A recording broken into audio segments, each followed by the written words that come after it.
નમસ્કાર મિત્રો, તમારો એક નવા વિડીયોની અંદર હાર્દિક સ્વાગત છે. મિત્રો, આજે 24 તારીખના રોજ રાજપીપળામાં ચેતરભાઈ વસાવાના સમસ્થાનમાં રચાયો ઇતિહાસ. ચાલુ વરસાદમાં પણ ન છોડ્યો તેમણે સાથ. મિત્રો, ગુજરાતના રાજકારણમાંથી એક જ ખૂબ જ મોટા સમાચાર મળી રહ્યા છે. મિત્રો, નર્મદા જિલ્લાના રાજપાડાના શહેર ખાતે આજે 24 તારીખના રોજ આદમી પાર્ટી દ્વારા ધારાસભ્ય ચેતરભાઈ વસાવાના એક વિશાળ રેલી અને આવેદનપત્ર માટે કાર્યક્રમમાં યોજાયો હતો. વન વિભાગ કર્મચારી મારવાના કેસમાં ચેતરભાઈ વસાવાને હાલ જેલમાં છે. મિત્રો, ત્યારે સમર્થનમાં આ આદમી પાર્ટીના રાજ્યસભાના આદિવાસી સમાજ અને ખેડૂતોના સમર્થનમાં એક મોટું અભિયાન છોડ્યું છે. મિત્રો, અને આ કાર્યક્રમમાં અંતર્ગત રાજપીપળાની ઐતિહાસિક ભીલ રાજાની પ્રતિભા પાસેથી જિલ્લા કલેક્ટર કચેરી સુધી એક ભવ્ય પદયાત્રા અને રેલીનું આયોજન કરવામાં આવ્યું હતું, ને જેમાં જોડાવા માટે હજારોની સંખ્યા અને લોકો ઉમટી ઉઠ્યા હતા. મિત્રો, અને આજના મહાસંમેલનમાં અને રેલીમાં આદમી પાર્ટીના શીર્ષ નેતા વિશે ઉપસ્થિત જોવા મળ્યા રહી છે આપણા પ્રદેશના અધ્યક્ષ ઈશુદાન ગઢવી અને વિસાવદ લોકના ધારાસભ્ય ગોપાલ ઇટાલિયા લીડર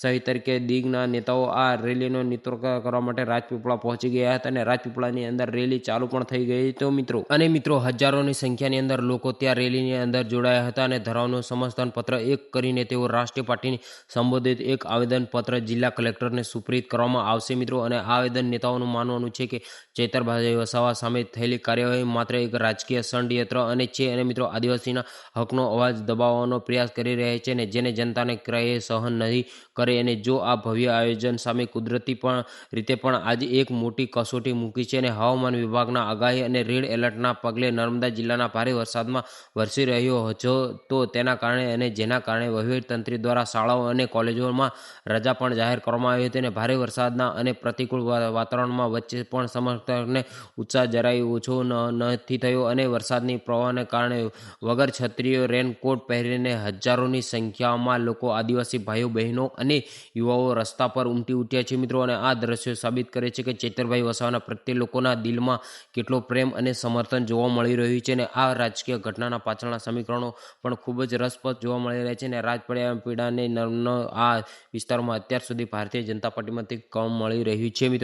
મિત્રો, આજની આ રેલીમાં રાજકારણમાં પ્રશાસને ચમચીસું તે પહોંચાડી દીધું છે. અને મિત્રો, તમે આ બાબતે શું કહેવા માંગો છો? મિત્રો, કોમેન્ટની અંદર જરૂરથી જણાવજો, જેથી બધાને મિત્રો ખબર પડે. અને મિત્રો, જેમ બને આ વિડીયો વધુમાં વધુ શેર કરો અને લોકોનો દેખાડો, જેથી બધાને પણ જાણવા મળે. કે ખાસ નોંધ છે કે આ વિડીયોમાં જાહેરમાં ઉપલબ્ધ માહિતી અને મીડિયા અને રિપોર્ટ દ્વારા તમને મિત્રો આ માહિતી દર્શાવવામાં આવી રહી છે. મિત્રોને સંપૂર્ણ રીતે સત્ય હોય તો જરૂરી નથી હોય કે કોઈ વ્યક્તિ સમાજ અથવા સમૂહને નિશાન બનાવવાનો ઉદ્દેશી નથી. મિત્રો, અને આ પોતાની સમજણ પ્રમાણે માહિતીને સ્પષ્ટ રીતે પુષ્ટિકરણ કરવામાં આવી છે. અને મિત્રો, તમને વિડીયો ગમે તો વિડીયોને લાઇક, કોમેન્ટ, શેર અને ચેનલને સબસ્ક્રાઈબ કરતા જજો. મિત્રો, મળીએ એક નવા વિડીયો સાથે. ત્યાં સુધી આ વિડીયોને વધુમાં વધુ શેર કરતા જજો મિત્રો.